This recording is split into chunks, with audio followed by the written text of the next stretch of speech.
그렇다면 윤석열 정권을 향해서 계속해서 이재명 대표가 강한 표현을 쓰는 배경은 어디 있을 것이냐.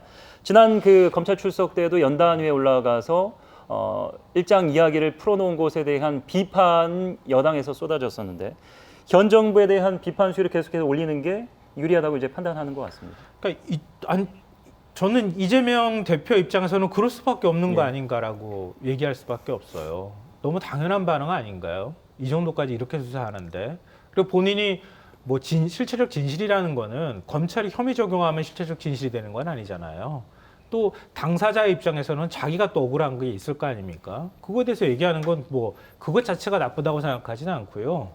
그리고 뭐 체포영장과 관련해서 그러니까 지금 국회에서 표결 들어가는 거 저는 사실 비명계도 좀 이해가 안 가는 측면도 있지만 어찌됐든 간에 당내 분란이 있는 거 이런 부분에 대해서도 굉장히 뭐 야권 입장에서 굉장히 큰 부담이 될 만한 사안인 건 틀림없습니다. 그러니까 이거 가지고 뭐 여기에 대해서 불체포 특권을 우리가 행사할 건지 말 건지에 대해서 시끄러운 부분들은 어찌 보면 당연한 반응이다라고 생각이 되는데요. 다만 이재명 대표의 대응에 있어서 저는 아쉽거나 문제가 좀 있다고 보는 건 뭐냐면 자신과 관련해서 검찰 수사가 들어올 때 거기에 대해서 민생 문제를 얘기한다거나 국폭을 얘기한다거나 이렇게 하면 그 진정성이 의심받는다는 거예요. 그러니까 지난번에 광복절 경축사에서 윤석열 대통령이 얘기했던 것처럼 사실상 야권 지목해서 지금까지 계속 지금 색깔론으로 얘기하듯이 뭐 공산 전체주의 맹종을 하니 뭐 폐륜이니 어쩌니 이런 소리를 하고 있는 거 아닙니까?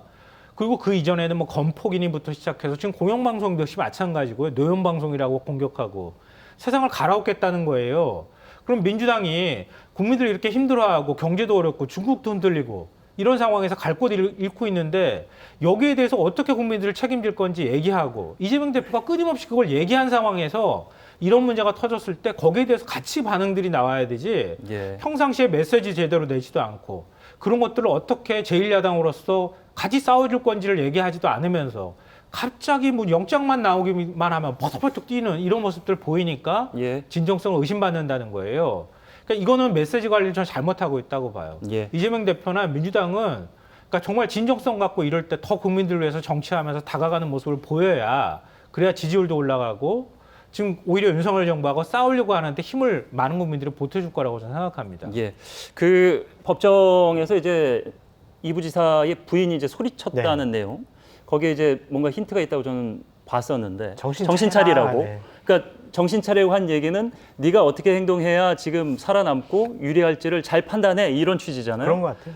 그렇게 얘기 나온 게 지금 검찰에서 계속해서 재판 이어가고 있습니다만은 마지막 연결고리인 뭐 김용 민주연구원장이나 이화영 전 부지사나 김만배 씨나 결정적으로 이재명 대표에게 불리할 연결고리 진술은 없다고 보여지기 때문에 그런 것 같아요. 그래서 이렇게 지금 와전되는 거죠. 결국엔 대장동이나 백현동이나 쌍방울 뭐 대북 송금이나 거기에 핵심 중간의 키포인트는 정진상 실장 같아요. 그러니까 정진상 실장이 기본적으로 뭐 대장동이나 백현동이나 이런 건 관련해가지고 맞아요. 이분들과 얘기하고 이분들의 로비를 받아가지고 당시에 성남시장이라든지 아니면 경기도지사에게 보고해서 우리가 긴밀하게 얘기 나눈 상황에서 이런 일들이 벌어졌어요. 라고 해야 되는데 아니라고 중간에서 방어막을 딱 치니까 그게 이재명 대표가 아직 살아있는 권력이고 다음 대선이 어떻게 될지 모르니까일 가능성이 높죠. 그렇죠. 그러니까 정치적으로 아직 기대할 것이 있기 때문에 정진상 실장이 본인 선에서 모든 것을 철통방어하고 있다. 그 정진상 실장의 증언과 진술을 깨부술 만한 다른 명확한 다른 진술과 증거가 없는 것이 아니냐. 새로운 증거 나오기가 힘들겠네요. 굉장히 힘들 것 같아요. 그래서 과연 영장을 치더라도 법원에서 발부가 될 수 있을까 그런 생각도 있습니다.